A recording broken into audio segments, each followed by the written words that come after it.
अब आता है फॉरगेटिंग। अब हम फॉरगेटिंग के बारे में जानेंगे कि आखिर विस्मरण जो होता है, फॉरगेटिंग, फॉरगेट कुछ होता क्या है।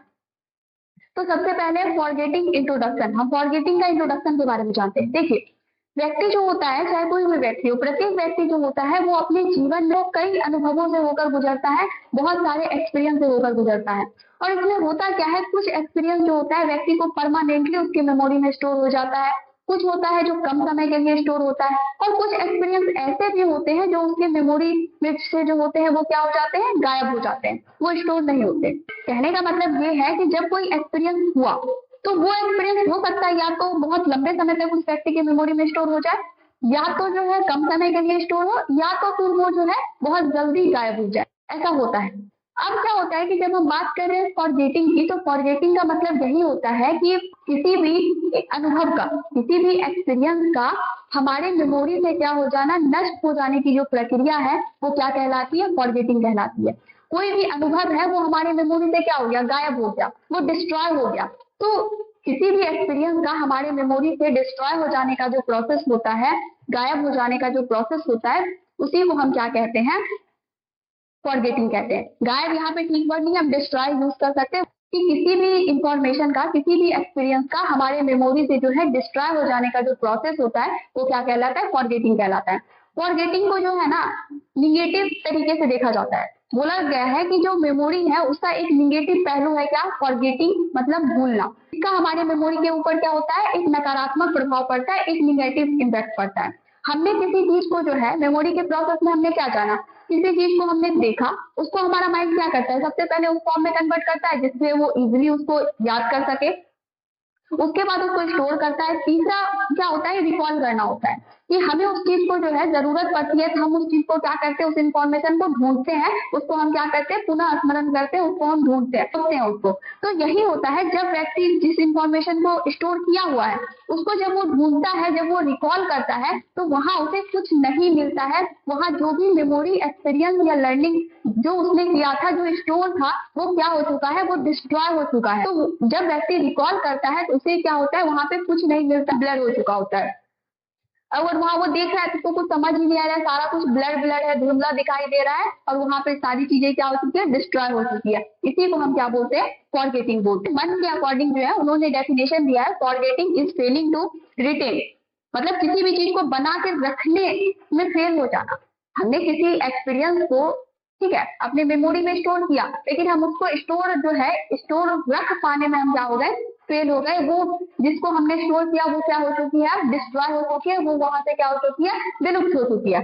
तो यही ये बोल रहा है, गेटिंग या तो जो है फेलिंग टू रिटेन है, मतलब किसी चीज को बना के रखने में हम क्या हो रहे हैं, फेल हो रहा है। और यही तो हो रहा है, हमने कुछ याद किया, हमारे पास कुछ इंफॉर्मेशन था, उसको हमने स्टोर कर दिया, लेकिन हम उसको कंटिन्यूटी के साथ नहीं रख पा रहे, हम फेलिंग टू रिटेन, उसको रिटेन करने में हम क्या हो रहे हैं, फेल हो रहे हैं। या फिर और to be able to recall what has been acquired, या फिर जो है जब हम उसको रिकॉल कर रहे हैं, जब हम उसको दोबारा याद करने की कोशिश कर रहे हैं, तो उसमें भी हम क्या हो रहे हैं, फेल हो रहे हैं, वहां पे जो चीजें हैं वो प्रेजेंट नहीं है। ये इनका डेफिनेशन जो है, इसको आप याद कर सकते हैं, ठीक है। यही फॉरगेटिंग जो है को डिफाइन कर रहा है।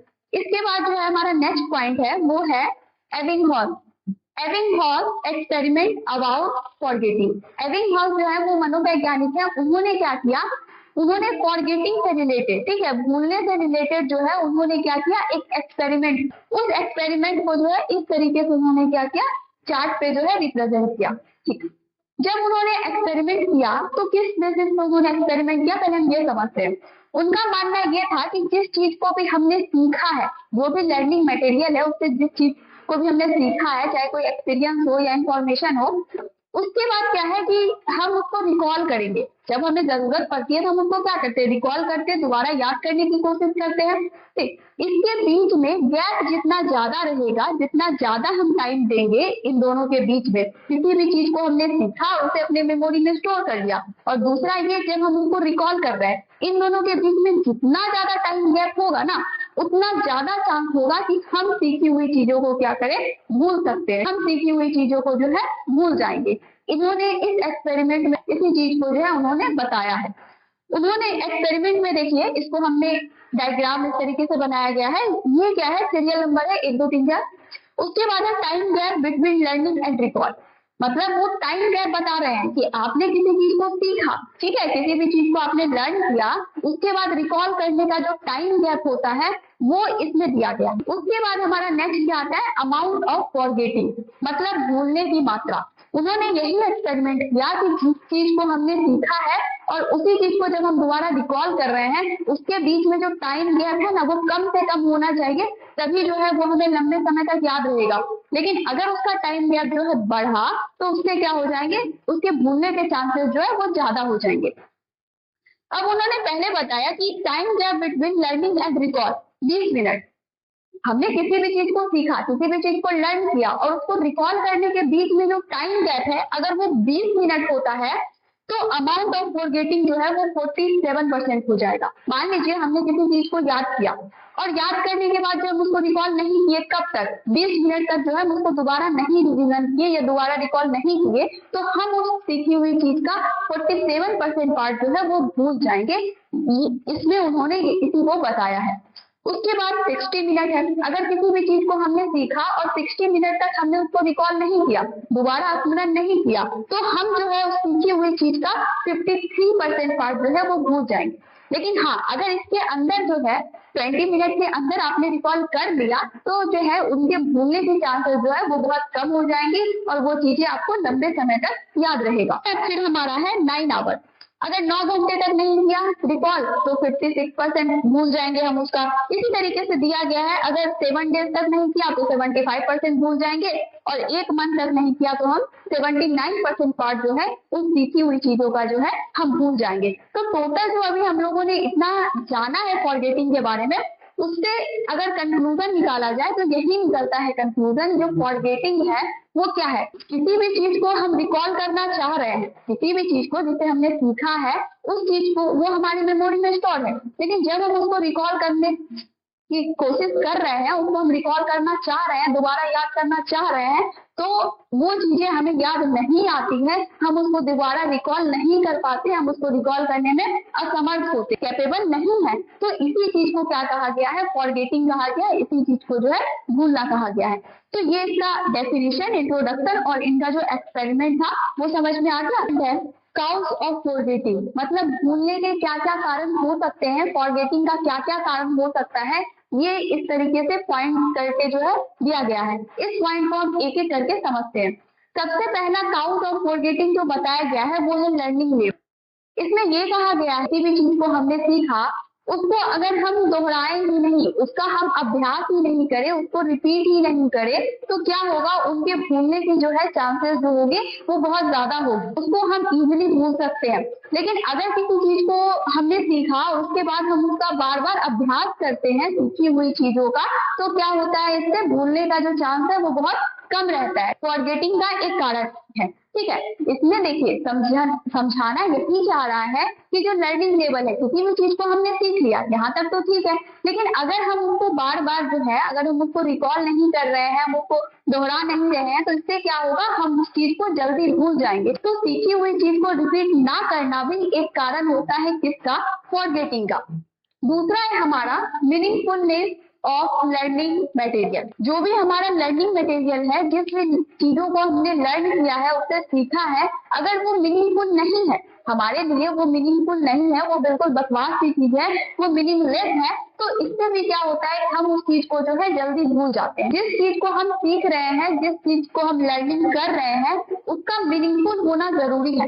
अगर वो मीनिंगफुल नहीं होगा तो इसके कारण जो है उस चीज को हम क्या करेंगे, जल्दी भूल जाएंगे। तो मीनिंगफुल ना होना किसी भी लर्निंग मटेरियल का क्या है, काउज ऑफ फॉरगेटिंग है, भूलने का एक कारण है मीनिंगफुल ना होना। तीसरा है हमारा मेथड ऑफ लर्निंग। देखिए लर्निंग में जो है, सीखने में हम किस तरीके का मेथड का यूज करते हैं, काउज ऑफ फॉरगेटिंग के लिए रिस्पॉन्सिबल होता है। हमने देखा था लर्निंग के मेथड में एक था कंप्लीट मेथड और एक था पार्शियल मेथड। मतलब एक बहुत सारी चीजों को हम एक साथ याद कर रहे हैं और बहुत सारे मतलब उन्हीं चीजों को जो हम तोड़ तोड़ करके जो है कुछ टाइम का ब्रेक ले रहे हैं बीच में, फिर उसको पढ़ रहे हैं, फिर ब्रेक ले रहे हैं, फिर पढ़ रहे हैं।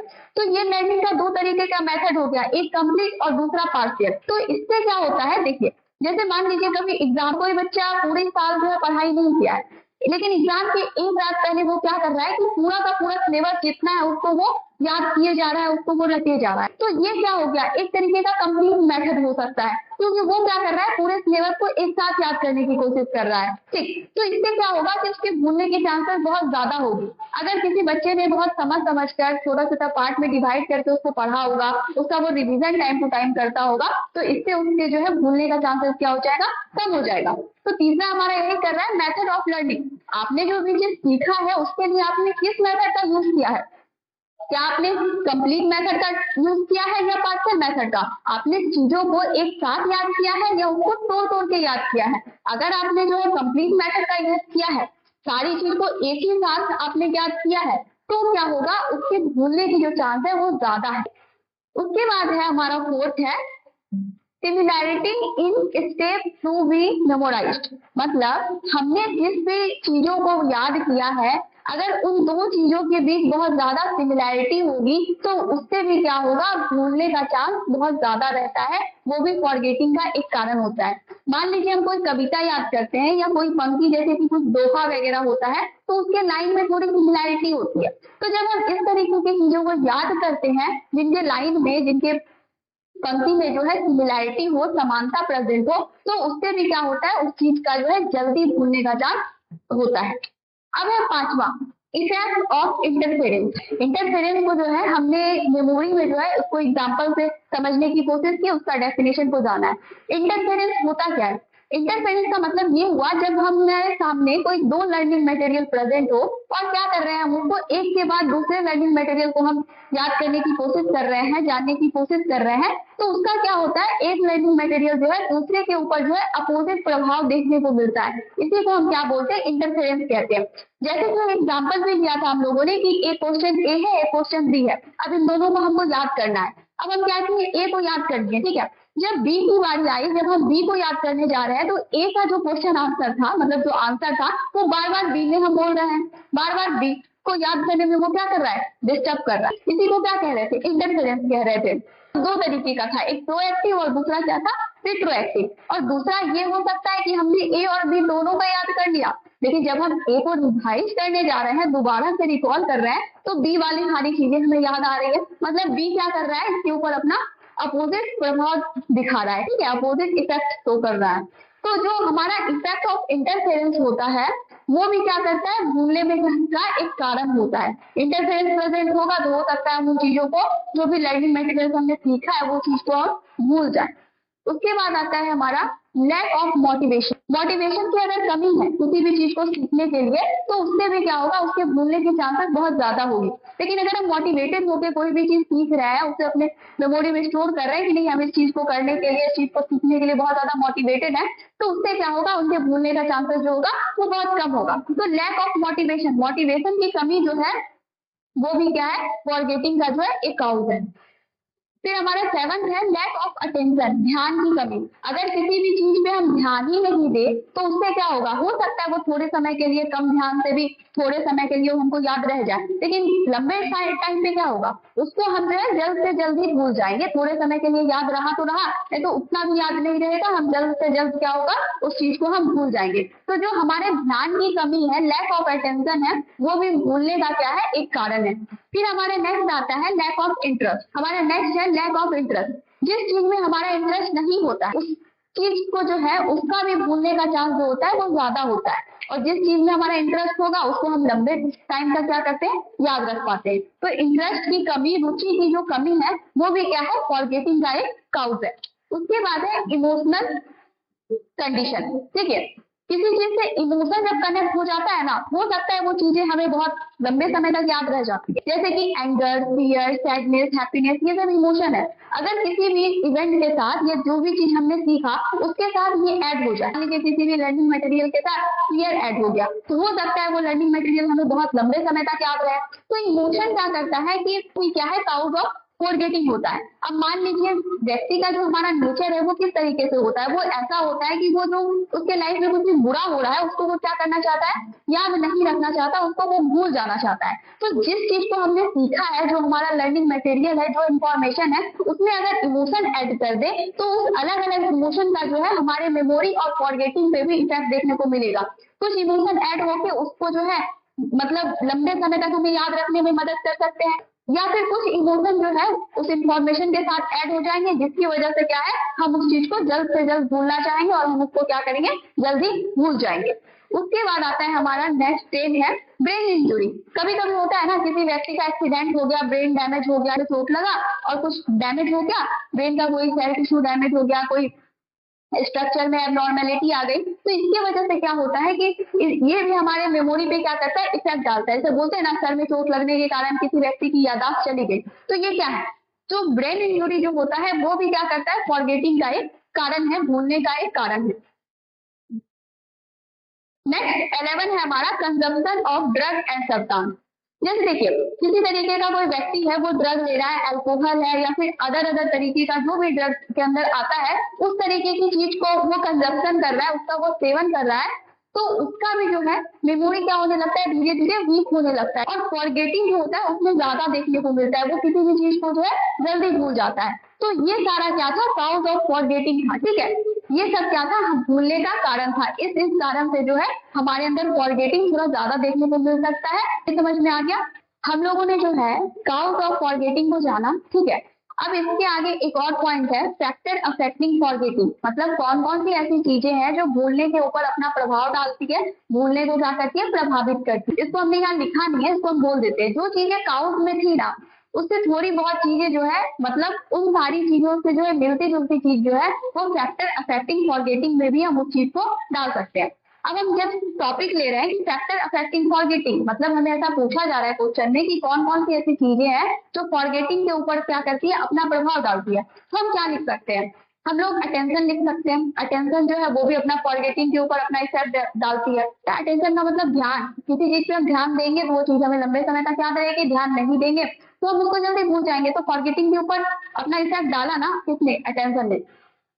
लैक ऑफ इंटरेस्ट हो गया, इसके अलावा है लैक ऑफ मोटिवेशन, इसके अलावा है स्टडी मेथड या फिर लर्निंग मेथड, हम कौन से लर्निंग मेथड का यूज कर रहे हैं ये भी किसमें आ जाएगा? फैक्टर अफेक्टिंग फॉरगेटिंग में आ जाएगा। इसके बाद जो है हमारा फीलिंग, किसी चीज से जो है हम किस तरीके का जो है फीलिंग अटैच है, अच्छा फीलिंग हो रहा है, बुरा फीलिंग हो रहा है, ये भी जो होता है हमारे मेमोरी के ऊपर अपना इफेक्ट डालता है। इसके अलावा स्ट्रेस की मात्रा है, ये भी जो होता है हमारे फॉरगेटिंग पे क्या करता है इफेक्ट डालता है। अब देखिए कोई भी व्यक्ति है वो स्ट्रेस में है पहले, अब उसको कोई चीज सिखाया जाएगा तो क्या वो उसको मेमोरी में लंबे टाइम तक स्टोर कर पाएगा? नहीं, वो उस चीज को क्या करेगा जल्दी भूल जाएगा। अब जो भी स्टिमुलस है उसकी इंटेंसिटी अगर ज्यादा होगी तो वो हमको लंबे समय तक याद रहेगा, इंटेंसिटी कम होगी तो हम कम समय में भूल जाएंगे। इन सारी चीजों को हमने मेमोरी में जो है डिस्कस किया है कि इंटेंसिटी का मतलब क्या होता है। स्टिमुलस का जो है ड्यूरेशन, टाइम ड्यूरेशन, अगर कोई जो जिस चीज को हम सीख रहे हैं, ठीक है, जो भी स्टिमुलस है प्रेजेंट वो उसका टाइम ड्यूरेशन जो है काफी कम है, तो उससे क्या होगा कि हम जो है उस चीज को जल्दी भूलेंगे।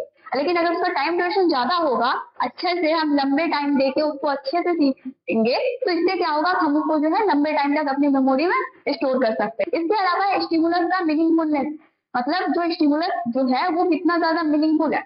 अगर मीनिंगलेस होगा तो जल्दी भूल जाएंगे, अगर मीनिंगफुल होगा तो लंबे समय तक याद रहेगा। तो ये सारी चीजें जो है ये क्या थी अभी जो हमने बताया वो था फैक्टर इफेक्टिंग फॉरगेटिंग। ये सारे फैक्टर थे जो हमारे फॉरगेटिंग पे क्या करते हैं अपना प्रभाव डालते हैं, उसको क्या करते हैं इफेक्ट करते हैं। अब हमारा नेक्स्ट है थ्योरीज ऑफ फॉरगेटिंग। फॉरगेटिंग से रिलेटेड जो है कुछ थ्योरी दी गई है, इसको जो है लेके करके समझते हैं कि ये थ्योरी क्या है। सबसे पहले थ्योरी ऑफ डिसयूज, इसको हिंदी में अनाभ्यास का नियम भी कहते हैं।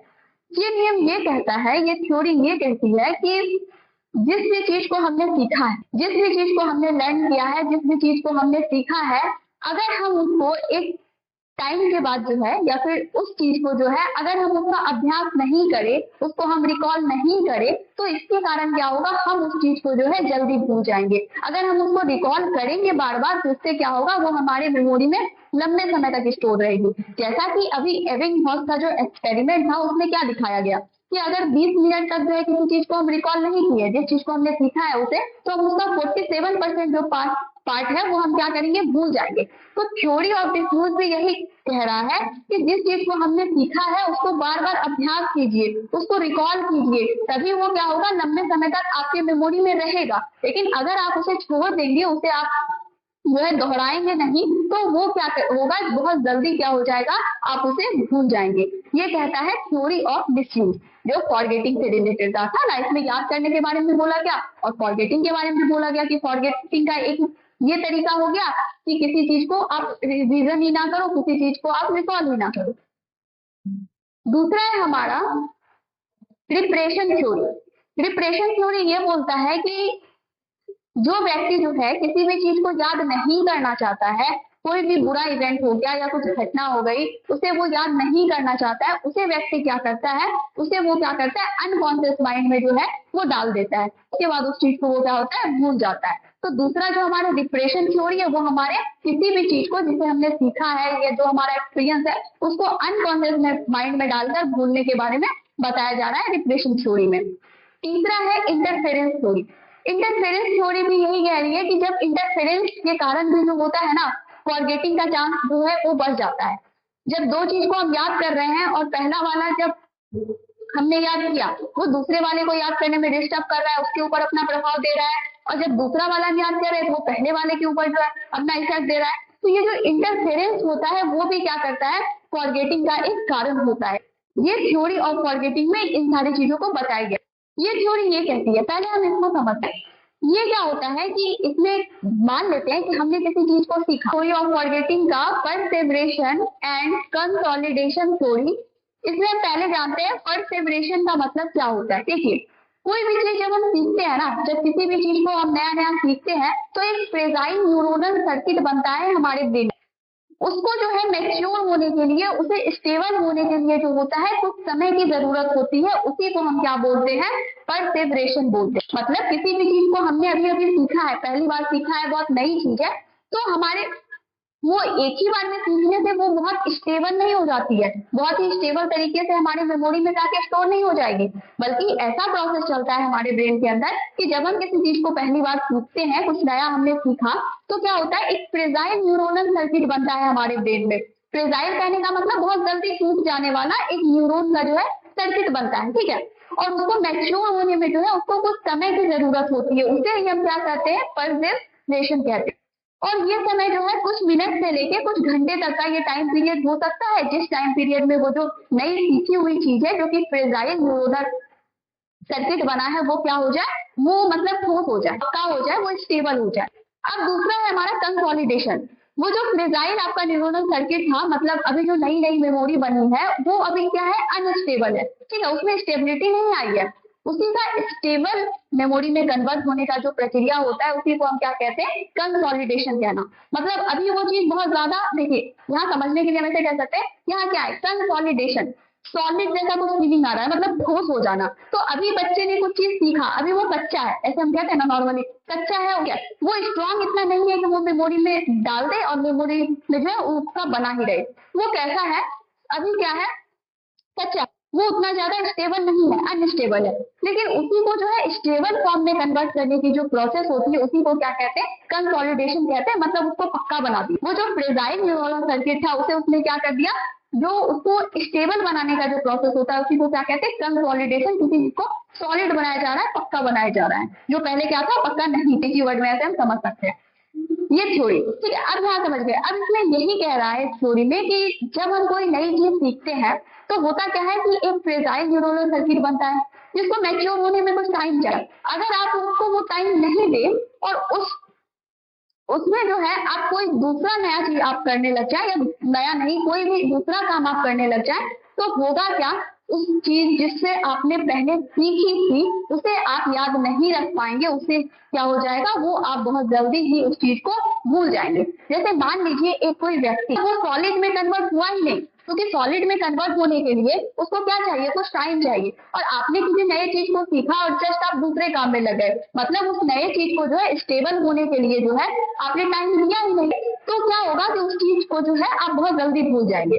जैसे कि एग्जाम्पल लेते हैं कि एक व्यक्ति है, उसको कहीं पे कॉल लगाना था, उसने अपनी डायरी निकाली, वहां से नंबर जो है फोन में डायल किया और उसने कॉल लगाया। अब उसको ये नंबर एक बार उसने देख लिया, ठीक है, 2 बार भी देख लिया, 3 बार भी देख लिया, चलो मान लेते हैं। अब क्या हुआ, 1-2 बार उसने देख लिया, अब उसने क्या किया, उस डायरी को रख दिया और जस्ट जो है विद इन 5 मिनट 2 मिनट वो जस्ट जो है क्या करने लगे, कोई वीडियो थी बहुत अच्छी सी, वो वीडियो देखने लगे। जब वो वीडियो देखने लग गए, उसने क्या किया, अभी तो ये चीजें स्टेबल हुई भी नहीं थी कि आपने क्या कर दिया, दूसरा काम करना शुरू कर दिया। तो जिसके कारण क्या हो गया, इसके कारण क्या होगा कि उसने जो पहला काम किया था, उसने जो नई चीज सीखी थी, उसने जो मोबाइल नंबर को याद किया था, उसको जो याद रखने का जो चांस है वो काफी ज्यादा कम हो जाएगा, उसका भूलने का चांसेस जो है बढ़ जाए। अगर यहीं पे ये व्यक्ति क्या करता कि कोई दूसरा काम नहीं करता, जस्ट विद इन 5-10 मिनट या फिर कुछ टाइम तक जो है, जब तक ये स्टेबल नहीं हो जाता, वो काम नहीं करता दूसरा, तो जिसके कारण क्या होता कि वो उसके मेमोरी में लंबे समय के लिए स्टोर रहता। लेकिन ऐसा जो है उसने नहीं किया, उसने जस्ट जो है with in 2 minute, with in 1 minute, with in 5 minute जो है उसने दूसरा काम करना स्टार्ट कर दिया, जिसके कारण पहले जो उसने सीखा था वो उसके चांसेस क्या हो जाती है भूलने की, बहुत ज्यादा हो जाती है। क्या था, थ्योरी ऑफ फॉरगेटिंग था। ये चारों थ्योरी समझ में आ गई। अब जो है हमारे नेक्स्ट पॉइंट है और लास्ट पॉइंट है फॉरगेटिंग का, importance of memory for nurse. Nurse के लिए मेमोरी का जो है क्या इंपॉर्टेंट है, क्या महत्व है, ठीक है। तो नर्स के लिए जो है मेमोरी का बहुत इंपॉर्टेंट है, क्योंकि नर्स जो है वो एक टीम वर्क करती है, बहुत लोगों के साथ वर्क कर रही है, चाहे वो हॉस्पिटल में वर्क करे या कम्युनिटी में जाके वर्क करे। लेकिन नर्स क्या कर रही है, टीम वर्क कर रही है, वहाँ बहुत सारे पेशेंट है, पेशेंट के भी अपने फैमिली मेंबर है, उन सभी के साथ क्या करना पड़ता है, नर्स को वर्क करना पड़ता है। इसके अलावा अगर हॉस्पिटल में भी मान लेते हैं नर्स है, तो क्या एक वार्ड में एक ही पेशेंट रहता है, नहीं, एक वार्ड में बहुत सारे पेशेंट होते हैं और उन सब पेशेंट का हो सकता है कि अलग अलग बीमारियां हो, अलग अलग दिक्कत हो, और अलग अलग दिक्कत होने के कारण उनका ट्रीटमेंट भी अलग अलग हो रहा हो, और उसमें जो भी दवाई देना है, किनको क्या डोज देना है, उनका दवाई डोज ड्यूरेशन सब अलग हो, रूट भी जो हो सकता है वो अलग अलग दवाइयों का कुछ अलग होता है। तो इस तरीके की चीजें जो है वो हॉस्पिटल में जब वो काम कर रही हो, जब केयर प्रोवाइड कर रही हो, तो उस समय जो है इन सारी चीजों को जो है उन्हें ध्यान में रखना पड़ता है। मान लेते हैं कि नर्स जो है वो क्या, उन्होंने क्या किया कि वो भूल गई, ठीक है, किसी कारण से जो है उन्होंने गलत मेडिसिन किसी को दे दिया, उनका ये मेडिसिन नहीं था, वो दूसरे का था, दूसरे वाला उसने दूसरे को दे दिया, गलत रूप से दे दिया, या फिर गलत डोज दे दिया, या फिर एक बार देना था उसको उन्होंने बेटी कर दिया, 2 बार दे दिया। तो इस तरीके की चीजें अगर हो जाती है, मान लीजिए उसे याद नहीं रहा, जिस कारण से वो रिपीट कर ली या उनसे कुछ गलती हो गई, तो अगर इस केस में अगर ये नर्स ये बात बोलती है कि मुझसे गलती हो गई या फिर मेरा जो है मुझे याद नहीं था, तो ये जो बात है वो बहुत, ये इस बात का कोई वैल्यू नहीं रह जाता है। उनकी गलती के बाद जब ये बात बोल रही है कि मेरी मुझसे गलती हो गई या फिर मुझे याद नहीं था, तो इस बात का कोई वैल्यू नहीं रह जाता है, और ऐसे में जो है उनको जो भी वो केयर प्रोवाइड कर रही है उनको जो है माल प्रैक्टिस के अंतर्गत माना जाता है, और उस नर्स को जॉब भी जा सकती है और उनके ऊपर जो है लीगल एक्शन भी लिया जा सकता है नर्सिंग में और नर्सिंग केयर प्रोवाइड करने में, ठीक है। क्योंकि नर्सिंग केयर जो है, अगर नर्स है वो केयर प्रोवाइड कर रही है पेशेंट को, तो नर्सिंग केयर प्रोवाइड करना एक सेंसिटिव काम है, और सेंसिटिव काम में अगर आपकी मेमोरी जो है वो अच्छी नहीं है और इस गलती के कारण किसी की जान चली गई, तो फिर वहां मुझसे गलती हो गई या फिर मुझे याद नहीं रहा या पेशेंट को कुछ ज्यादा नुकसान हो गया, तो फिर इन सब बातों के ऊपर जो है उतना ध्यान नहीं दिया जाता है। इसीलिए नर्स के लिए जो है वो मेमोरी का बहुत ही ज्यादा इंपॉर्टेंट है, ठीक है। तो ये जो हमारा चैप्टर था मेमोरी एंड फॉरगेटिंग, ठीक है, इसको हम लोगों ने कंप्लीट कर लिया। Thank you.